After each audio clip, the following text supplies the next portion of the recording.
మరి సిలువను మోస్తున్న ముందుకు సాగితే జరిగే 3 క్రియలు మీతో చెప్తా. సిలువ అంటే అర్థమైంది ఇప్పుడు? మెల్లో వేసుకుంటాం కాదు, గుండెల మీద భరించేది సిలువ. హల్లెలూయా. గుండెల్లో భరించేది సిలువ. మంగళసూత్రం మీద వేసుకొని భరిస్తాం కాదు, ఇంటి మీద సిలువ గుర్తు వేసుకొని భరించడం కాదు. అవన్నీ గుర్తు ఉండాలి, ఎందుకంటే ఆ ముద్ర ఉన్న చోటికి సైతం రాదు. అవన్నీ ఉండాలి. కానీ వాటన్నిటికంటే ఆ భారం ఎక్కడ భరించాలి? గుండె లోపల, గుండెల మీద కాదు, గుండె లోపల భరించాలి. స్తోత్రం చెప్పండి. అలా ముందుకు సాగితే ఆ సిలువ చేసే మొదటి కార్యం గలతీయులకు రాసిన పత్రిక 6వ అధ్యాయం 14వ వాక్యం. అయితే మన ప్రభువైన యేసుక్రీస్తు సిలువయందు తప్ప, మన ప్రభువైన యేసుక్రీస్తు సిలువయందు తప్ప మరి దేని యందును అతిశయించుట నాకు దూరమవును గాక. అతిశయించుట నాకు దూరమగును గాక. దాని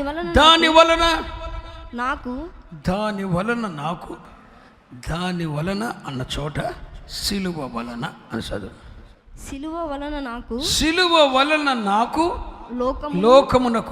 లోకమునకు నేను సిలువ వేయబడి ఉన్నాను. స్తోత్రం చెప్పండి. నా వైపు చూడండి. ఈ వాక్యం మీకు అర్థం అవ్వాలంటే నేను మూల భాషలో చెప్తాను, వినండి. ప్రభువైన యేసుక్రీస్తు సిలువ వలన, పౌలపోస్తలుడు అంటాడు, సిలువ వలన నాకు సిలువ వలన నాకు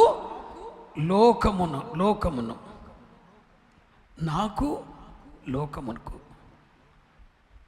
వేరు చేయబడి ఉన్నాను. ఇలా చెప్తాను మీకు అర్థం అవటానికి.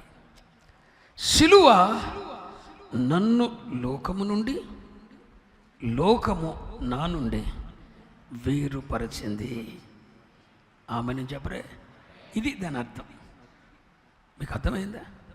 సిలువ నన్ను లోకము నుండి, లోకమును నా నుండి వేరుపరిచింది.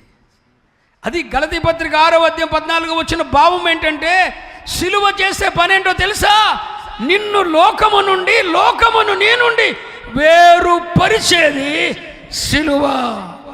దేవునికి స్తోత్రం చెప్పండి. అంటే లోకము నుండి నిన్ను, నీ నుండి లోకాన్ని. లోకం అంటే ఏంటి? హలో, లోకం అంటే ఏంటి? మొదటి యోహాను పత్రిక 2వ అధ్యాయం 15వ వచన ప్రకారం లోకములో ఉన్నదంతయో శరీరాశ, నేత్రాశ, జీవకుడంబం. ఎవడైనాను లోకములో ఉన్న వాటిని నువ్వు ప్రేమింపకుడి. ఎవడైనా లోకమును ప్రేమించిన తండ్రి ప్రేమ వానిలో నిలబదు. లోకములో ఉన్నదంతయో పెట్టిన నెక్స్ట్ వాక్. లోకములో ఉన్నదంతయో 16వ వచనం. లోకములో ఉన్నదంతయో అనగా శరీరాశ. స్క్రీన్ మీద చూడండి, మీకు అర్థమవుతుంది బైబిల్ చూడటం. శరీరాశ, నేత్రాశ, జీవకుడంబం. ఇప్పుడు లోకం అంటే ఏంటి? అందరి బిగ్గరగానండి. శరీరాశ అనండి, నేత్రాశ, జీవకుడంబం. ఇది లోకం. ఇవన్నీ ఒకప్పుడు నీలో ఉన్నాయి. సిలువ నువ్వు ఎత్తుకోక మునుపు, నీవు సిలువను ఎత్తుకోక మునుపు నీలో లోకం ఉంది, లోకములో నీవున్నావు. కానీ ఎప్పుడైతే సిలువను ఎత్తుకుంటావో, శ్రమలను తాలుకుంటావో, దేవుడు నిన్ను మార్చడానికి విరవటం మొదలెడతాడో, దేవుడు నీ మీద ప్రతికూల పరిస్థితులు మొదలెడతాడో, ఎవరి ప్రేమ నీకు దక్కకుండా చేస్తాడో, నిన్ను ప్రేమించేవారు నిన్ను వద్దనుకునేటట్టు చేస్తాడో, నిన్ను విరవటం మొదలెడతాడో, నీకున్న ధన వనరులు ఆగిపోతాయో, ఎప్పుడైతే అనారోగ్యం నిన్ను చుట్టుముట్టుకుంటుందో, శ్రమ కలుగుతుందో, బాధ కలుగుతుందో, హింస కలుగుతుందో, లోకంలో అవమానం కలుగుతుందో, ఈ శ్రమలను వెతుకున్నప్పుడు నీ నుండి లోకం నుండి నువ్వు వేరైపోతావు. అంటే అర్థం ఏంటి? చచ్చిపోతావని కాదు. లోకంలో ఉన్నదంతా శరీరాశ, నేత్రాశ, ఇవి నీలో నుండి వాటంతటవే వెళ్ళిపోతాయి. శరీరాశ నీలో ఉండదు. నేను కొన్ని వందల లక్షల సార్లు చెప్పాను. స్త్రీ వ్యామోహపరుడు దావీదు. అదే దావీదు పక్కలో వచ్చి పాపం కూర్చున్నా తప్పు చేయలేదు. తర్వాత అంత ప్రతిష్ట ఎలా వచ్చింది? పక్కలో పాపాన్ని కూర్చోబెట్టుకున్నాడు. ఎలా కూర్చోబెట్టుకున్నాడు? పక్కలో కూర్చున్న పాపం చేయలేదు. ఆ ఫీలింగ్ రాని, పాపం చేయలేదంటే అర్థం ఏంటంటే ఆ ఆలోచన కూడా రాకుండా కంట్రోల్ అయ్యాడు. ఎలా కంట్రోల్ అయ్యాడు? ఒకప్పుడు దావీదు స్త్రీ వ్యామోహపరుడుగా, ఇప్పుడు ఆ ఫీలింగ్ కూడా రాకుండా ఎలా బతుకుతున్నాడంటే సిలువ వేయబడ్డాడు. శ్రమ కలిగింది, తన ఇంట్లో ప్రతికూల పరిస్థితులు వచ్చాయి, తన కుమారులు చెడిపోయారు, తన పిల్లలు పాడైపోయారు, తన కుటుంబంలో రాజరికం ఉంది, సింహాసనం ఉంది, అధికారం ఉంది, లక్షల కేజీల ఓపీరు బంగారం ఉంది. కానీ జీవితంలో నెమ్మది లేదు. సిలువనెత్తుకున్నాడు, నెమ్మది లేదు. శ్రమ కలిగింది, బాధ కలిగింది, నొప్పి కలిగింది, ప్రయాస కలిగింది, అవమానం కలిగింది.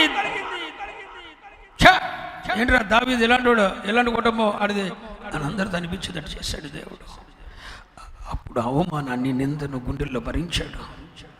భరించి తట్టుకొని ప్రభువా ప్రభువా అంటూ ఉండగానే దేవుని తట్టు తిప్పాడు. ఎప్పుడైతే ఈ శ్రమ, అవమానము, నింద, తిరస్కారం అనే సిలువ దావీదు మీదకి వచ్చిందో, దావీదు ఒకప్పుడు స్త్రీ వ్యామోహపరుడైన దావీదు ఇప్పుడు ఒక కన్య, సౌందర్యవతి, ప్రపంచంలోని అందగత్తి వచ్చి తన పక్కలో కూర్చుంటే, నువ్వు నా కుమార్తెవు, నాకు ఆలోచన లేదన్నాడు. Praise the lord.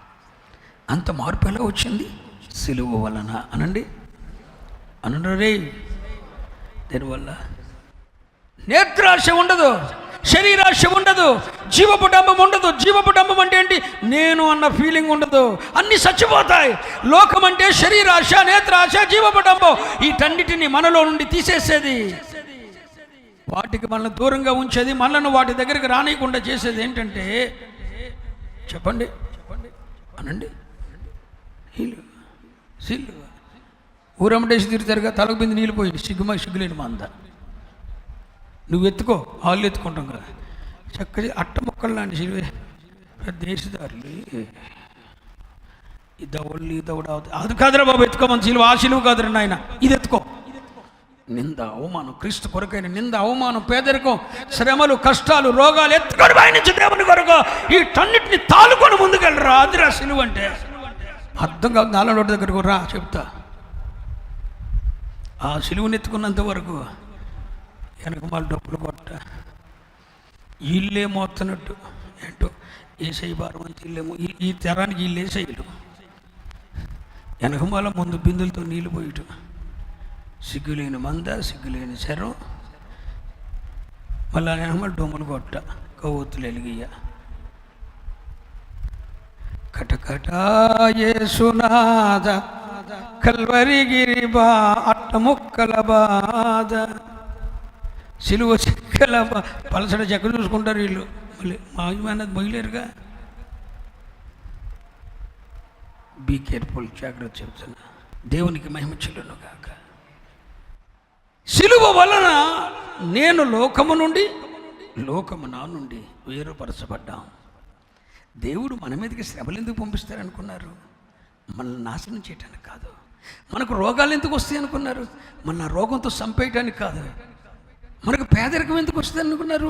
ఆ పేదరికంతో మనం అల్లాడిపోతుంటే దేవుడు చూడాలనుకుని కాదు. నీ భర్తను నీ మీద ఎందుకు తిరుగుబాటు చేసేటట్టు చేస్తారనుకున్నారు? దేవుడు ఇట్లా ఎందుకు అనుమతిస్తాడనుకున్నారు? నీ పిల్లల జీవితంలో ఎదుగుదల ఆగిపోతుంది ఎందుకు అనుకున్నావు? దాని నుండి దేవుడు నీ నుండి ఏదో తీసేయాలనుకుంటున్నాడు. నీలో ముందేదో అది తీసేయాలనుకుంటున్నాడు. అందుకే ఆ సిలువను పెట్టాడు. సిలువ వలన నేను లోకము నుండి, లోకము నా నుండి వేరుపరచబడ్డాం. సిలువ చేసే మొదటి కార్యం ఏంటి బిడ్డ? చెప్పండి. లోకమును మన నుండి, లోకమును మన నుండి, మనలను లోకం నుండి వేరు చేస్తుంది. ఏంటది? సిలువ. శ్రమలు నీకు అందుకే వస్తాయి, బాధలు నీకు అందుకే వస్తాయి. ఇది లోతైన సత్యం పిల్లలారా. ఇప్పుడు అగ్ని కంసాల వాడు వెళ్ళి బంగారాన్ని, వెండిని పుటమిలో వేస్తాడు. మళ్ళీ అగ్నిలో, పుటమిలో వేస్తాడు. అంటే బంగారాన్ని నాశనం చేయమనా? మాట్లాడండి. కాదుగా. బంగారాన్ని నాశనం చేయమని అగ్నిలో పుటమేస్తాడా? లేదు. మనకు అగ్ని వంటి శ్రమలు వచ్చినప్పుడు మనం నాశనం అవ్వము, అన్యుడు పోతాడు, మనం పోము. మనము బంగారం, మేలిమి బంగారం, వెండి కాబట్టి అగ్నిలో వేసిన కొలది మనం ఇంకా సువర్ణంగా మార్చబడతాం. మనల్ని నాశనం చేయాలని, మనల్ని ముంచేయాలని మనకు దేవుడు రోగాలు అనుమతించడు. మనకు శ్రమలను, నిందలను, అవమానాలను, మనల్ని ప్రేమించే వారే మనల్ని వద్దనుకునేటట్టు ఈ సిలువను దేవుడు ఎందుకు యాక్సెప్ట్ చేస్తాడంటే మనలో ఉన్న లోకాన్ని మన నుండి వేరుపరచడానికి, లోకమునకు మనము వేరవటానికి, లోకమును మన నుండి ఇది ఈ సత్యం అర్థం చేసుకోండి. అందుకని యేసయ్య అంటాడు సిలువను ఎత్తుకొని నన్ను వెంబడించండి. అర్థమయ్యింది అన్నవాళ్ళు దేవునికి స్తోత్రం చెప్పండి.